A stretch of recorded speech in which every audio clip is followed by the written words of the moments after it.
నేటి డిజిటల్ ప్రపంచంలో ఉద్యోగం, కమ్యూనికేషన్, ఎడ్యుకేషన్, ఎంటర్టైన్మెంట్ ఇలా ఏది కావాలన్నా కంప్యూటర్ ఒక్కటి ఉంటే చాలు. అయితే కంప్యూటర్ లేదా ల్యాప్టాప్ని వాడుతున్నప్పుడు సహజంగా చాలా మంది తమ నడుము, మెడ భాగాలను వంచి ఉంచుతారు. కానీ అలా కూర్చున్న వారిలో భుజాల పై భాగం నుంచి తల వరకు ఒత్తిడి ఎక్కువగా ఉంటుంది. ఫలితంగా తల, మెడ, భుజం, వెన్ను భాగాల్లో తీవ్రమైన నొప్పి అనుభవిస్తుంటారు. ఇదే అలవాటు దీర్ఘకాలం పాటు కొనసాగితే భవిష్యత్తులో వెన్నెముక సంబంధిత సమస్యలు, శరీర భంగిమలో మార్పులతో పాటు కండరాలలో వంపులు కూడా కలగవచ్చని వైద్య, యోగ నిపుణులు హెచ్చరిస్తున్నారు. ఇలాంటి సమస్యలను నిరోధించడం కోసం కొన్ని జాగ్రత్తలు పాటిస్తే చాలని కూడా నిపుణులు సూచిస్తున్నారు.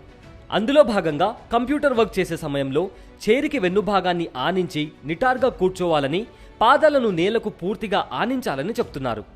కంప్యూటర్ చూసేందుకు మెడను వంచి లేదా లేపి చూసేలా కాకుండా కంటి చూపుకు ఎదురుగా మానిటర్ ఉండేలా సెటప్ చేసుకోవడం మంచిది.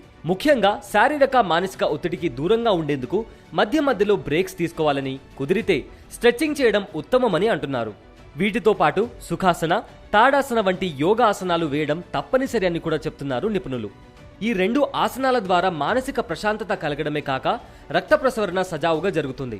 ఇవి శారీరక కదలిక స్థితిని మెరుగుపరిచి వెన్నెముక సమస్యల నుంచి ఉపశమనం కలిగిస్తాయి. హృదయ స్పందన రేటును కూడా క్రమబద్ధీకరిస్తాయి.